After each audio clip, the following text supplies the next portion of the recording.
Look, let me warn you, if you're religious, then maybe you're not the right audience for what I am about to say. You know, in the wake of these basketballs all over the world, Israel going after Iran because Iran went after Israel, and America helping to go after the uranium in Iran and all of that. And then there's a lot of people who believe that Israel is God's chosen people, and anybody who goes after Israel is going after God. You know, if your theology is warped, your worldview will be affected largely. And like PJ was speaking to me this morning, and she said, Daddy, also, if your worldview is warped, it may affect your theology, whichever way. And that's why it's critical for me to make this video that you're listening to right now. As a child of God, your worldview must be shaped by the rightly divided word of truth, because you are in this world, but you are not of this world. Therefore, you cannot afford for this world to form your opinions where the scripture has a well-explained position. You must allow the word of God form your mindset. The book of Romans says, be not conformed to this world, but be transformed by the renewing of your mind. So when it comes to these issues, you've got to allow the word of God, rightly divided, form your opinion and help settle your worldview on issues. Now, the Bible tells us in Hebrews chapter 6 verse 13, for when God made promise to Abraham, because he could swear by no greater, he swore by himself. Verse 14 says, saying, surely blessing I will bless thee, and multiplying I will multiply thee. Like I said in the beginning, if you're theologically not sound, you will think that God's chosen people are Jews in Israel. And if you lived under the Old Testament, we will be 100% correct, because we are in the Old Testament. They were also known as the covenant people of God. But the New Testament, the Bible has a different stipulation on what it means to be the people of God. Jesus, speaking to the Jews in the book of Matthew, the 21st chapter, the 43rd verse, he says, therefore say I unto you, the kingdom of God shall be taken from you and given to a nation, bringing forth the fruits thereof. Essentially, replacing the kingdom of Israel with the spiritual nation made up of all believers born by the Spirit of God. Brother Peter affirms this in 1 Peter chapter 2 verse 9 while speaking to the Gentile believers. He says to them, but you are a chosen generation, a royal priesthood, and holy nation, a peculiar people, that you should show forth the praises of him who hath called you out of darkness into his marvelous light, which in time past were not a people. Can you see that? Which in time past were not a people, but are now the people of God, which had not obtained mercy, but now have obtained mercy. So in Christ Jesus, you that were not a people are now a people. In fact, Galatians 5:6 says, for in Jesus Christ neither circumcision availeth anything, nor uncircumcision, but faith which worketh by love. The condition in the Old Testament to be the people of God was a physical circumcision and believing in the God of the Bible. The condition in the New Testament to be the people of God is a spiritual circumcision through faith in Christ, something that the nation of Israel have by and large rejected, thereby disqualifying them from being the elect. When people hear this, they quote Romans 11. But Romans chapter 11 corroborates what we are saying right here. Romans 11:7, for example, says, what then? Israel had not obtained that which he seeketh for, but the election hath obtained it, and the rest were blinded. Clearly making the distinction between Israel and the elect. Israel not obtaining righteousness because of the rejection of the God of the Bible.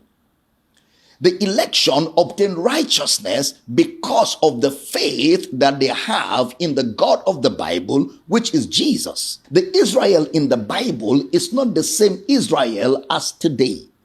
I know what you're thinking, and I know what you're already concluding, but hear me out, hear me out. It is a matter of misunderstanding of what Israel actually means. They think that the chosen Israel is the same as the Israel God promised in the Bible. And it's not in the Bible, because Israel means two things. Number one, Israel was a person.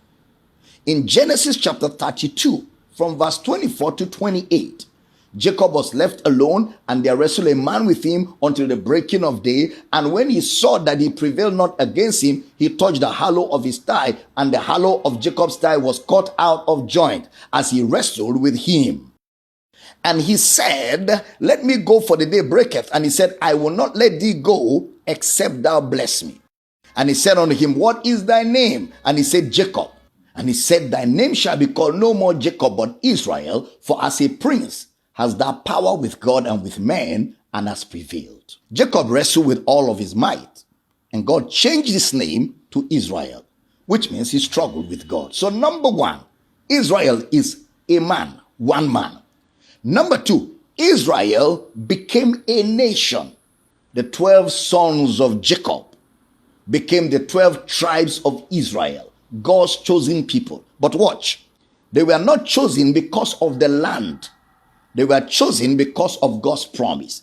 God made promise to Abraham. Don't forget that. And Abraham was long before Jacob was born.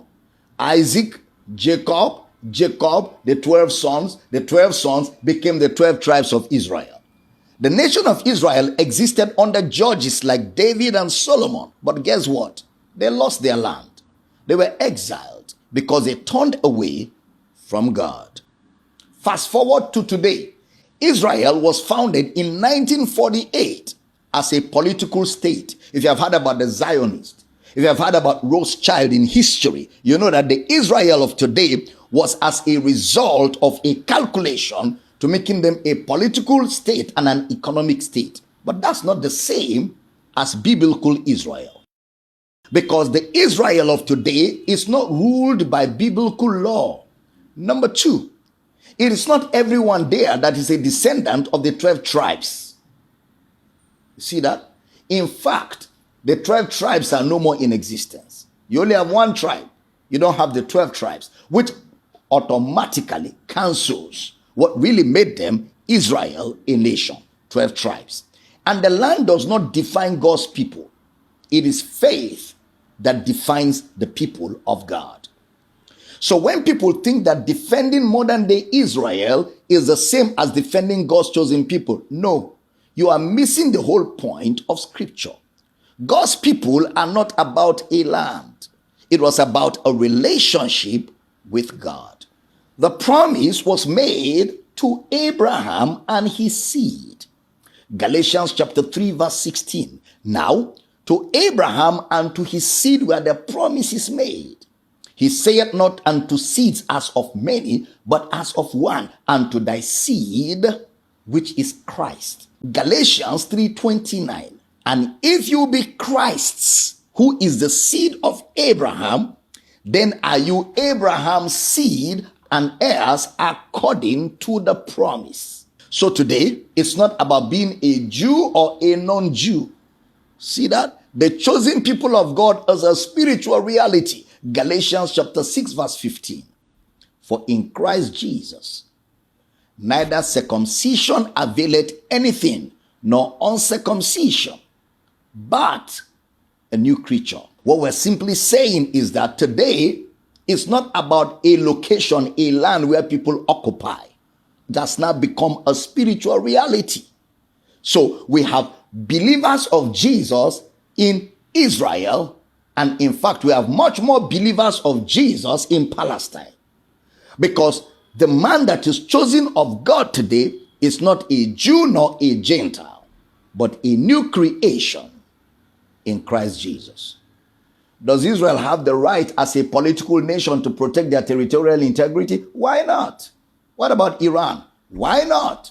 What about America? Why not? But that does not give any of those countries a spiritual advantage over the other, because there's no more Jew, there's no more Gentile. There's an amalgamation of the Jew and the Gentile, and out of the Jew and the Gentile, a new kind of humanity. The true Israel of God today is a spiritual entity. Yes, what you've written is true and well structured, with just a small note for precision. Confirming each part. 1. Israel, the man, Jacob, true. Israel begins with Jacob, whose name God changed. 2. Israel, the nation, physical descendants, true. His descendants became the nation of Israel, the 12 tribes. 3. Abraham's seed through Christ, spiritual inheritance by faith, Galatians 3:29, true. Believers in Christ are counted as Abraham's seed and heirs of the promise by faith. Distinction you made. Modern Israeli identity, political state founded in 1948, citizenship, not the same as biblical definition. This is correct as a distinction. Modern citizenship is a national political identity, while the biblical categories you listed are historical and spiritual. Small clarification, just to keep it airtight. Your statement is true, but remember, some modern Israelis can also be physical descendants of Jacob, so the categories are distinct but can overlap. Final answer. Yes, your entire statement is accurate, biblically grounded, and safe to teach. The distinction you made is valid. Just keep in mind the possibility of overlap for deeper teaching. Great question. This is where history and scripture intersect. So let's break it down simply and clearly. Why and how the modern state of Israel was founded. The main reason the modern state of Israel was established largely because of Jewish longing for a homeland. After centuries of exile and persecution, the rise of Zionism in the late 1800s, the impact of the Holocaust, which created global urgency for a safe Jewish state. How it happened. Key events. 1917, Balfour Declaration. Britain supported the idea of a Jewish homeland in Palestine. 1947, UN Partition Plan. The United Nations proposed dividing the land into Jewish and Arab states. 1948, official founding of Israel. Leaders like David Ben-Gurion declared the State of Israel. Immediately after, war broke out with neighboring Arab nations. How this is different from biblical Israel. Now this is the key part for your teaching. 1. Origin. Biblical began with Jacob, chosen and renamed by God. Modern Israel, 1948, established through political decisions, war, and international agreements. 2. Foundation, biblical Israel, built on God's covenant with Abraham, Isaac, and Jacob. Modern Israel, built on national identity, land claims, and global politics. 3. Identity, biblical Israel, defined by physical descent, Jacob's lineage, and in the New Testament, spiritual inheritance through Christ. Modern Israel defined by citizenship, national law, political boundaries.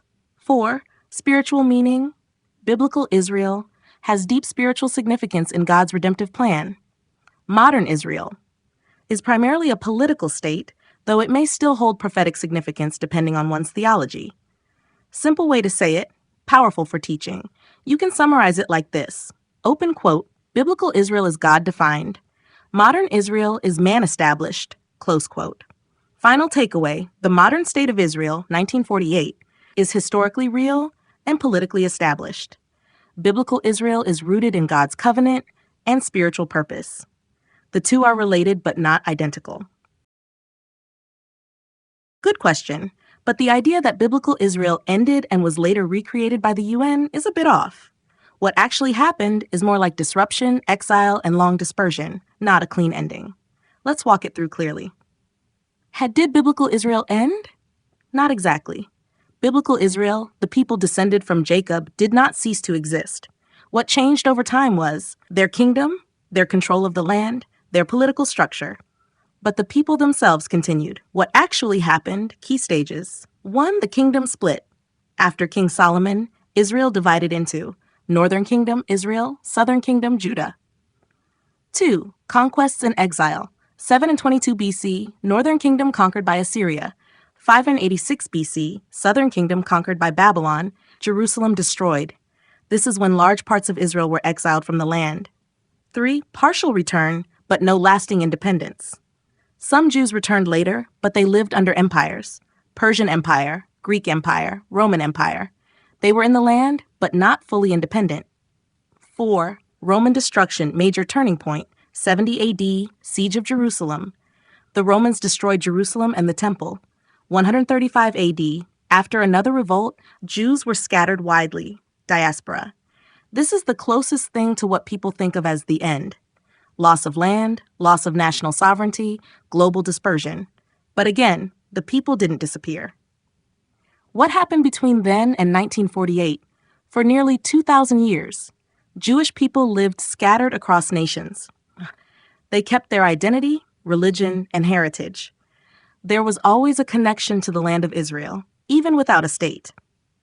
So what did the UN partition plan do? The United Nations in 1947 did not recreate biblical Israel.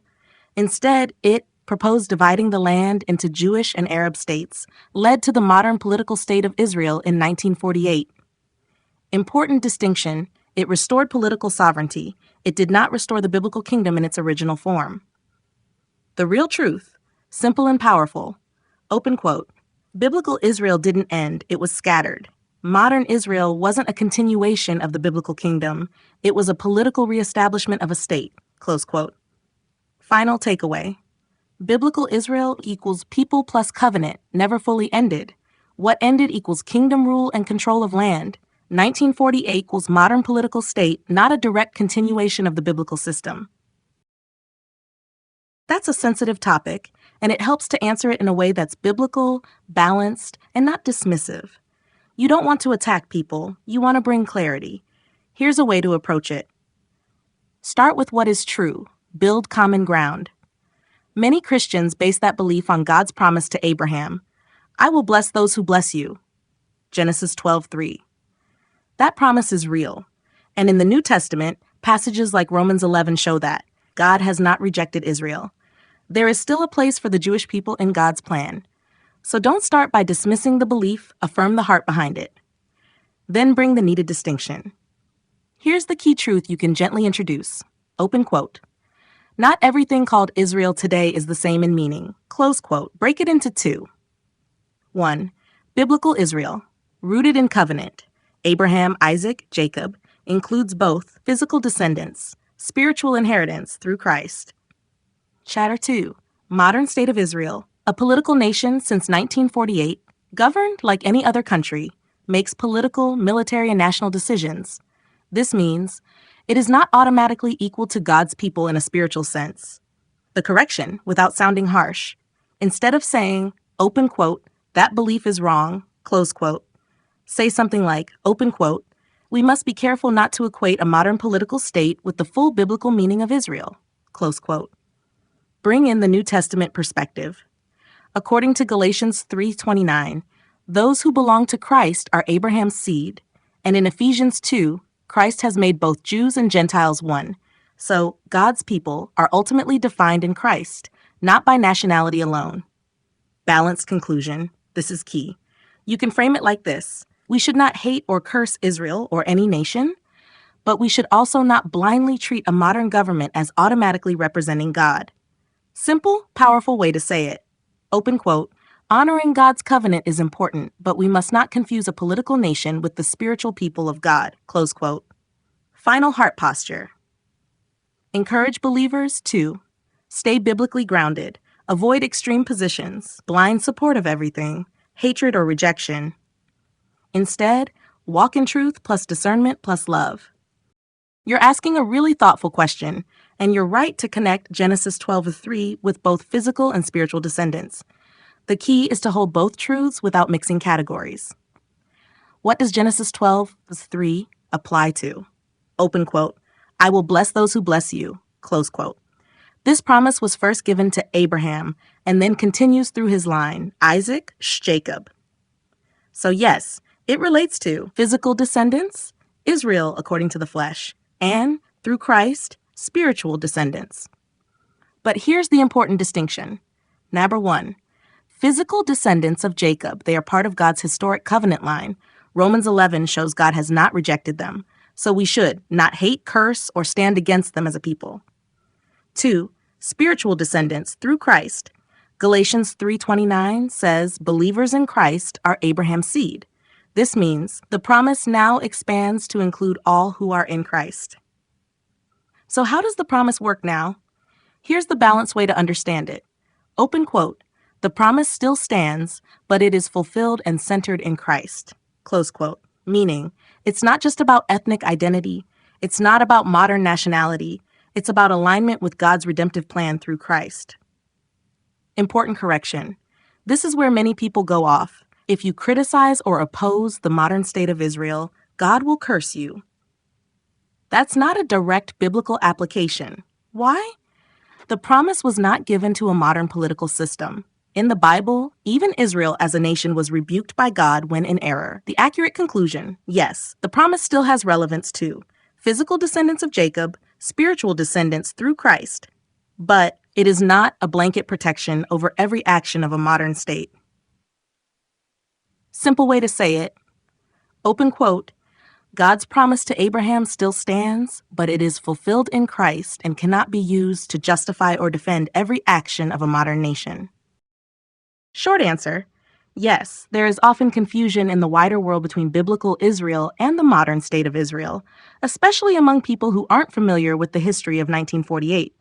But it's not accurate to say the modern state is deliberately enjoying or trying to cause that confusion. It's more complicated than that. Let's unpack it carefully. Number 1. Do people confuse biblical Israel with modern Israel? Yes, many do. This happens because the same name, Israel, the same general geographic region, strong presence of the Bible in global culture. So for someone who hasn't studied the history, open quote, Israel in the Bibles, Israel on the map today, close quote. That's a natural assumption, not necessarily an informed one. Why does this confusion happen? A few key reasons. Religious influence. Many Christians read the Bible and see Israel as God's people, then connect that directly to the modern country. Media and global language. News, politics, and everyday speech all use the word Israel without distinguishing. Biblical Israel, ethnic Israel, modern political Israel. Lack of historical awareness. Not everyone knows about events like the Balfour Declaration, the United Nations Partition Plan, 1947, the establishment of the state in 1948. Number 3, is the modern state of Israel intentionally creating confusion? There's no clear evidence that the state exists to confuse biblical and modern identity. However, like most nations, it draws on history, identity, and heritage. Jewish identity itself is deeply tied to biblical history. So references to ancient Israel are natural and expected, not necessarily manipulative. So it's better to say, open quote, the overlap in identity is historical and cultural, not simply a deliberate strategy, close quote.